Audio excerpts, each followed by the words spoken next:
Welcome to the Gentleman's Guide to Vampires, except without the suit, or the Harbinger of Skulls pin, because this is a bit of an out-of-character video. You see, I have, for the last couple of years or so, been quite... I hesitate to say burned out with Vampire, but as anyone who has been subscribed to my channel will know, I've spoken about Vampire the Masquerade. I've worked on Vampire the Masquerade. I've been playing or running Vampire the Masquerade and variations thereof for a very, very long time. You see, I started playing and running Vampire back in, it was either the late 90s or early 2000s. I can't honestly recall the exact year I started.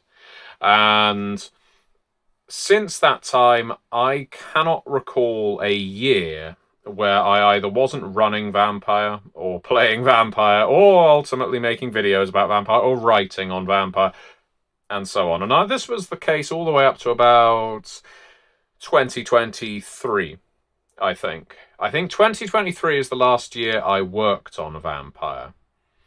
And at that point, I felt like I had basically told every story I wanted to.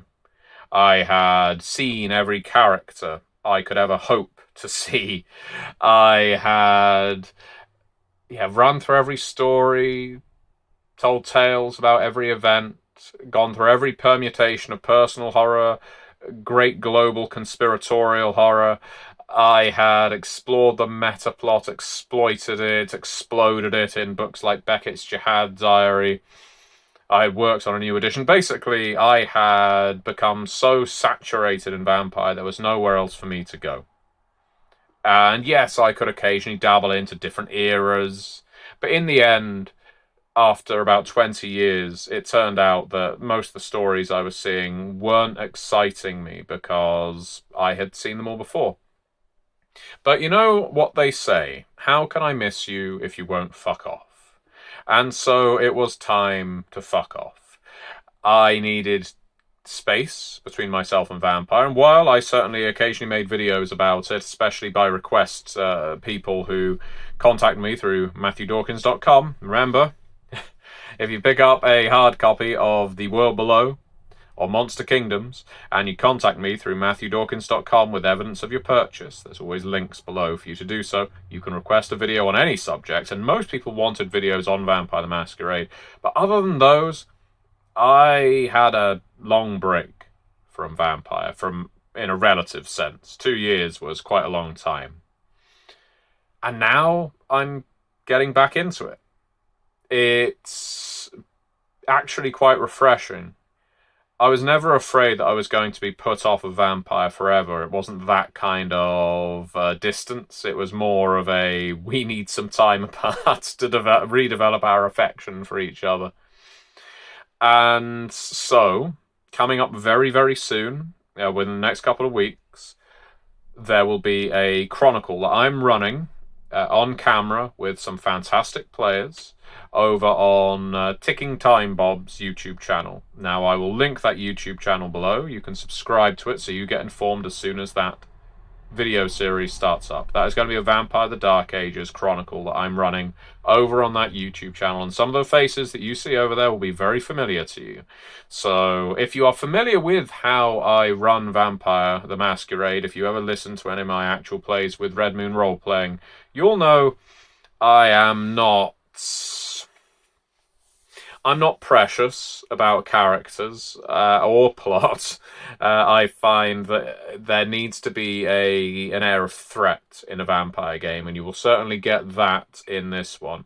I find an awful lot of people who are storytellers for Vampire are deadly afraid of visiting permanent harm on characters. And while in my maturity as a storyteller I've come to the resolution that it's always best to negotiate with a player if their character's going to die, rather than just drop the rocks on them, I do feel like bad decisions should have bad consequences.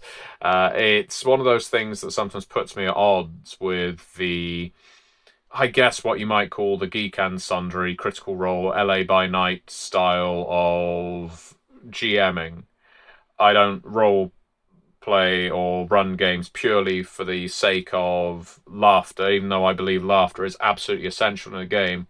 I believe that horror, it needs an air of threat to it. So in this chronicle, you will definitely find that. It's not going to be a meat grinder. That won't be what Vampire's about. But there will be stakes, haha. And if you are interested, very much check out that chronicle. But that's not all, because so reinvested am I in Vampire the Masquerade right now that I have started 2 fresh chronicles over on my Patreon.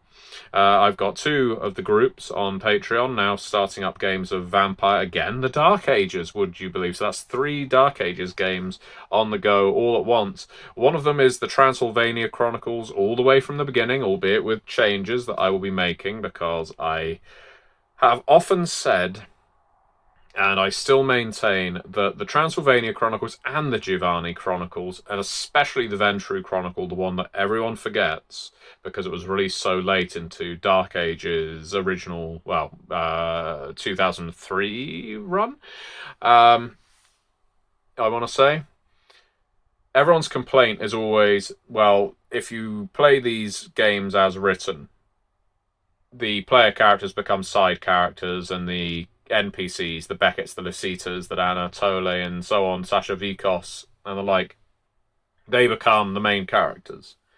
And yeah, if you read these books, and that's what most people do, let's be clear, most people aren't running these books, most people are just reading them.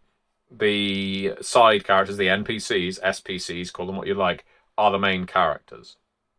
But that's because you're just reading them. And if a storyteller is running the game like that, so that the player characters aren't taking center stage, then that's a problem with the storyteller, not with the material.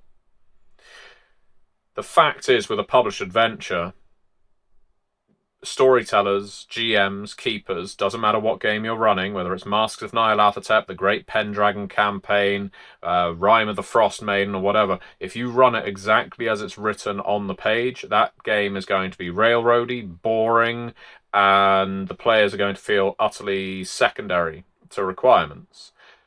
Good storytellers refocus the plot on the player characters, and a published adventure cannot account for the kinds of characters that will show up unless they're pre-generated, and people don't like to play pre-generated characters in published campaigns because they like to have their own characters, and there you go.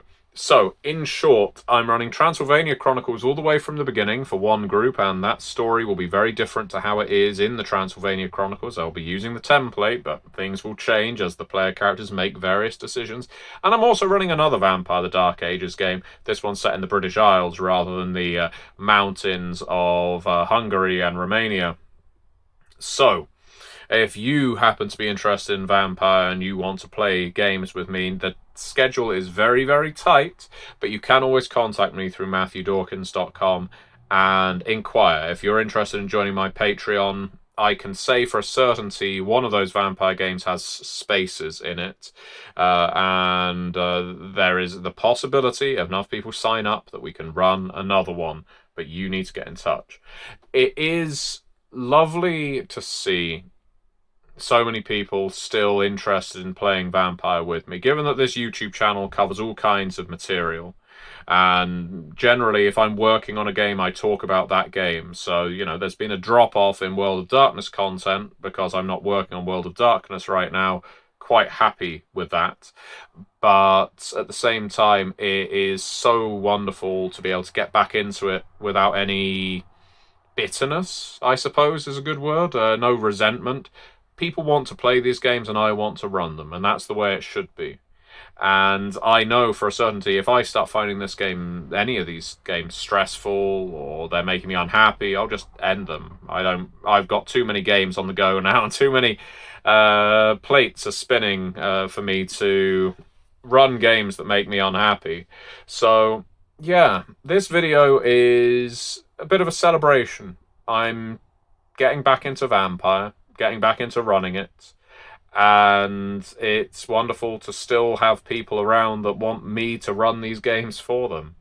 I don't know whether it's because I'm knowledgeable about Vampire, whether it's because I'm a good storyteller, whether it's because I worked on Vampire, whether, well, for whatever reason, people want me to run it for them, and that is very, very kind of them. So if you're watching this, various players, thank you so much for giving me a chance to run these games and tell these stories. And if you're interested and you think the idea of playing a game run by me is appealing, thank you very much for entertaining the idea. Get in touch with me via MatthewDawkins.com. There's a lovely contact button right there. And if you want me running Vampire for you and your friends, you just need to get in touch. I'll point you to where you need to go on the Patreon and we will sort something out. With that said, thank you very much for watching. Be seeing you next time.